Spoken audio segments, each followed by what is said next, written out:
तथागत भगवान बुद्ध की जन्माष्टमी जयंती के शुभ अवसर पर मंच पर विराजमान हमारे मंच आशीन, हमारे प्रिंसिपल साहब, हमारे बार काउंसिल के अध्यक्ष, पूर्व अध्यक्ष हमारे जवाहर सिंह गंगवार जी, भाई नीरज प्रताप जी, और हमारे राम असल कुशवाहा जी, और हमारे जो पूर्व सांसद के चुनाव लड़ चुके भाई नागेंद्र साक्य जी, और हमारे साथ में बैठे हमारे वर्मा जी, नाम नहीं आ रहा है तो ये हमारे मंच पे हैं।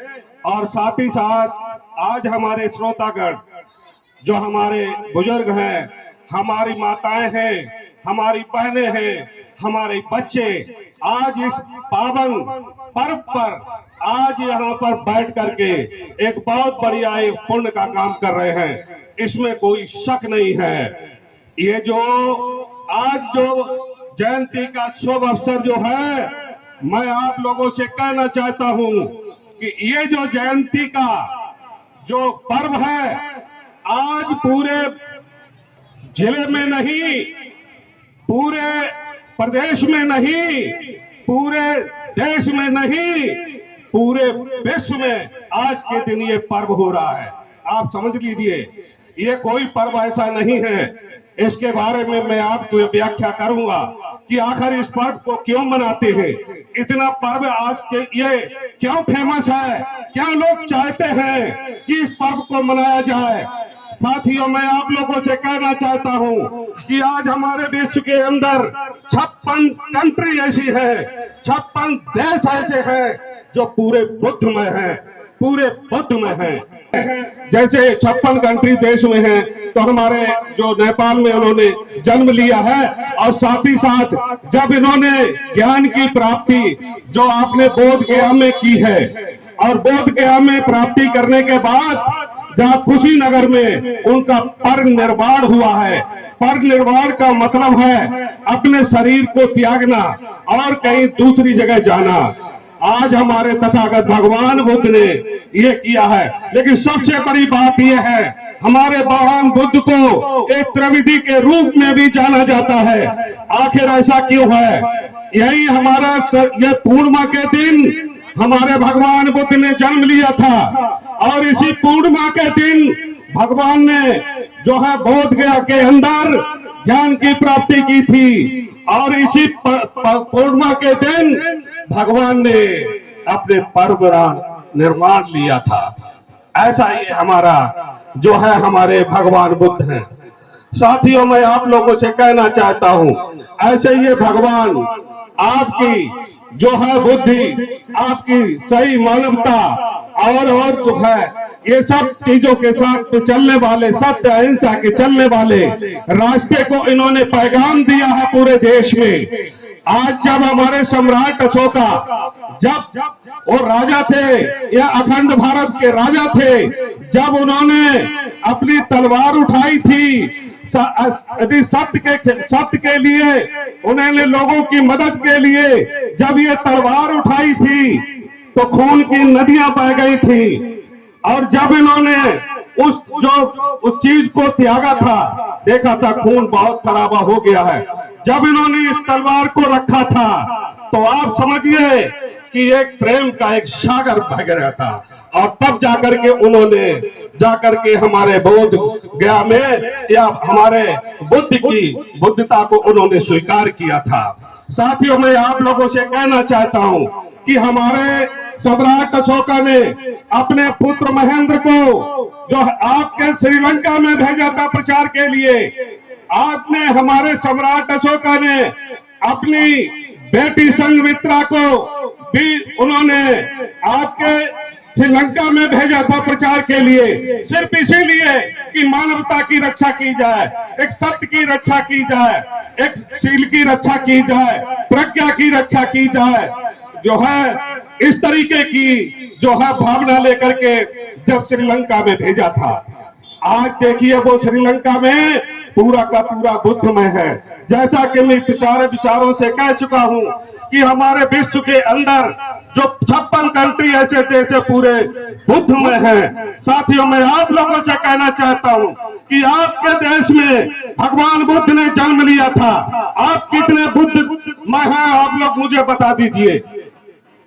ये आप लोग स्वयं से इस बात का अर्थ निकालिए कि आप कितने बुद्धमय हैं, जबकि आप लोग को पहले बुद्धमय होना चाहिए था, लेकिन आप लोग बहुत पीछे हो गए हैं। क्या आप बुद्धमय हैं? अपने विचार करके देखिए। आप देखिए अंदर कंट्री को, आप जाकर के संख्या में देखिए, लोग लाखों रुपए बर्बाद करके, लाखों रुपए खर्च करके संख्या में आते हैं, और जो नहीं आ पाते हैं वो कहते हैं कि मैं संख्या की धरती पर कब जाऊंगा, कि जब हम भगवान बुद्ध के जो है स्वर्ग अवतार हुआ था वहां पर उनका मैं दर्शन करूंगा। साथियों, मैं एक बार आप लोगों से कहना चाहता हूं कि हमारे भगवान बुद्ध ने कहा था कि अगर दुख है तो कोई कारण है, अब कारण है तो उसका कोई निवारण है, और निवारण है तो एक सच्चा रास्ता है। ये सभी के लिए है। ऐसा कौन व्यक्ति है जिसके दिल में, जिसके आगे दुख नहीं है? सभी के हो, चाहे राजा हो या रंक हो, चाहे गरीब हो या धनवान हो, सबके अंदर दुख आता है। ये विचार करिए कि दुख का कारण क्या है। अगर कोई दुख है तो जरूर समझिए उसका कोई कारण है। अगर कोई कारण है तो जरूरी है उसका कोई निवारण है। अगर भाई बुखार आ गया है तो आप समझिए मुझे दुख हो रहा है, परेशानी हो रही है, लेकिन उसका भी तो कोई निवारण है ना। उसके लिए डॉक्टर है, डॉक्टर से जाते हैं, दवाई लेते हैं, और दवाई लेने के बाद जब वो ठीक होते हैं और ठीक होने के बाद अपना स्वस्थ जीवन व्यतीत करते हैं। यही भगवान बुद्ध ने कहा है कि कोई भी संकट अगर आता है हमारे मानवता के जीवन में, तो ये समझ लीजिए कि कोई उसका दुख है तो निवारण भी है, और कारण है, और कारण से उसका निवारण भी है, और जब निवारण हो जाता है तो एक सच्चा रास्ता निकल के साथ में आता है। साथियों, मैं एक बात मैं आपसे कहना चाहता हूं कि आज जिस महामानव भगवान बुद्ध की जयंती हो रही है, आज सब लोग इसको मनाते हैं, उसका कारण है भगवान बुद्ध ने हमेशा दया का, अहिंसा का और ये सब मानवता का ये सब पाठ पढ़ाया है। यही हमारे मानव जीवन में होना चाहिए। साथियों, मैं एक उदाहरण देकर के आपसे कहना चाहता हूं। अभी वर्तमान की स्थिति ऐसी हुई है कि अभी फिलहाल जो हमारे इजराइल में जब युद्ध हुआ है और उधर दूसरी ओर ब्रिटेन का युद्ध हुआ था, दोनों ओर जो है इतना युद्ध हुआ है, आप सब लोग जानते हैं कितनी खूंखार वगैरह हुआ, कितनी मानवता की हत्या हुई है। साथियों, यहाँ पर आप देखिए हमारे देश की भूमिका देखिए। ये हमारा देश जहाँ भगवान बुद्ध ने जन्म लिया है, वहां पर ये जो पाठ पढ़ाया जाता है, हम सत्य और अहिंसा उसका पाठ पढ़ाते हैं, लोगों को सही रास्ते पर चलना सिखाते हैं। भारत ने उसमें कोई भूमिका नहीं की, नहीं तो इस्राइल के साथ खड़ा हुआ है और कोई तो ब्रिटेन के साथ खड़ा हुआ है। जो इजराइल के साथ खड़ा हुआ है तो उसके ऊपर भी बमबारी हो रही है, और जो ब्रिटेन के साथ जो खड़ा हुआ है उसके साथ भी बमबारी हो रही है। लेकिन हमारी भारत जो है उस बात को किसी के साथ न खड़ा, अपनी इस बात को परिचय दे दिया है कि हम भारत के सब जानते हैं शांति का रास्ता और शांति का पैगाम देना चाहते हैं। इसलिए उस चीज को आप समझिए कि जिस देश में अगर युद्ध हुआ है, वहां पर अगर कोई गोला गिरता है तो कितने लोग मरते हैं, कितने जो है उसमें मृत्यु को चले जाते हैं, कितना नुकसान होता है। अरे जहां पर गोला गिरता है, जहां पर लड़ाई होती है, उनसे पूछिए कि ये कितने परेशानी में आते हैं। आज हमारा देश जो शांति का पैगाम पहुंचा रहा है, आज हम लोग बिल्कुल शांति से रह रहे हैं, और साथ ही साथ आज विश्व को ये पैगाम देते हैं, हम शांति से रहने वाले हैं, हम भगवान बुद्ध के वंशज हैं, हम बुद्ध का संदेश पहुंचाना चाहते हैं। शांति से रहिए, अहिंसा से रहिए, सबको लेकर चाहिए, मानवता का पाठ पढ़ाइए। साथियों, ये सब चीज मैंने देखा है, लेकिन एक बात है, आप बड़ी इस चीज को समझिए कि जिस भगवान वो इस तथागत भगवान को आज पूरा विश्व मानता है, आज हमारा देश मानता है, वर्तमान की स्थिति मानती है, लेकिन सिर्फ दुख इस बात का है कि आज पूर्णिमा के दिन आज पूरे हमारे उत्तर प्रदेश के पूरे भारत में जयंती मनाई जा रही है।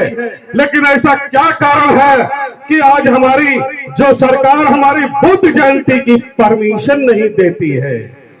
बताइए आप लोग, क्यों परमिशन नहीं देती है? भगवान ने कोई झगड़ा करने के लिए नहीं बोला है, भगवान ने कभी ये नहीं कहा कि आक्रोशित होकर के बोलना नहीं बोला है, भगवान ने कभी नहीं कहा कि हिंसा का रास्ता अपनाइए, हमेशा शांति का संदेश दिया जाता है। मैं अपनी सरकार से यह बात कहना चाहता हूं कि आप ऐसे पूर्ण काम को रोक करके ऐसा काम क्यों करते हैं, ये मेरी सरकार से कहना है। ऐसे जो है जयंती के शुभ अवसर पर मुझे जो है ये जो कहने का मौका मिला है, साथ ही साथ हमारे वक्तागण और बहुत से लोग हैं, मैं अपनी बात को यहीं पर विराम देते हुए आप सब लोगों से एक बात ये मैं कहना चाहता हूं कि भगवान बुद्ध का जो है आपको कितना अच्छा लगा है जयंती के शुभ अवसर पर। मैं एक जयकारे के साथ देखता हूं कि आप में, हमारी माताओं बहनों और बेटियों में कितनी दोनों हाथ उठा करके उसका जयकारा लगाएंगे, तो ये शायद है हमें इस बात की खुशी होगी कि हाँ, आप लोगों के ये बात बहुत अच्छी समझ में आई है। मैं कहता हूं कि भगवान बुद्ध की, आप कहेंगे दया हो, भगवान बुद्ध की, भगवान बुद्ध की, भगवान बुद्ध की। बहुत बहुत धन्यवाद। अंत में जो हमारे श्रोतागण तो हमारी बात को सुना है, आपको बहुत बहुत धन्यवाद देते हुए आज इस शुभ पर्व पर नमो बुद्धाय, जय भीम, जय भारत।